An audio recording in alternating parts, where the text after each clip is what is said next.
السلام علیکم ګرانو مینوال نن حضرت الله عزازي په زرغون افغانستان جام کې ډېره ښکلې او حیرانوونکې لوبه ترسره کړه. حضرت عزازي نن ډېر تیز او طوفاني بیټنګ ترسره کړ چې خپل ټول خفه مینوال یې خوشحاله کړل. تاسو ته خو معلومه ده مینوال چې حضرت الله عزازي دا څه وخت کېږي آوټ آف فارم و، یعنې ډېرې خرابې لوبې یې ترسره کولې، خو نن حضرت الله عزازي په فارم کې معلومېده. هغه نننۍ لوبه کې ټول بالران ډېر زیات وټکول. په نننۍ لوبه کې د حضرت الله عزازي تر څنګ ځوان لوبغاړو لکه صدیق اتل، عظمت الله عمرزي او عبدالمالک هم ډېره زبردسته او ښکلې توپونه ترسره کړه. نو مینوال نن په زرغون افغانستان جام سیالۍ کې د میوند ډیفنډر او پامیر لیجنډ لوبډلې ترمنځ لوبه وه. په دغې لوبه کې میوند لوبډلې لومړی بیټنګ ترسره کړ.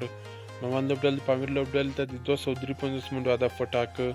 میوند لوبډلې لپاره په دغې لوبه کې صدیق اتل 2 نوي منډې، عظمت الله عمرزي بیا 58 منډې او عبدالمالک بیا 63 منډې ترسره کړلې.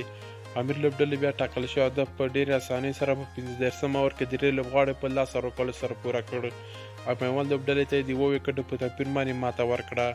د پامیر لوبډلې لپاره په دغې لوبه کې بیا حضرت الله عزازي 113 منډې، رحمت شاه 54 منډې او شهزاد محمدي بیا 40 منډې ترسره کړلې. په دغې لوبه کې حضرت الله عزازي د لوبې غوره لوبغاړی شو.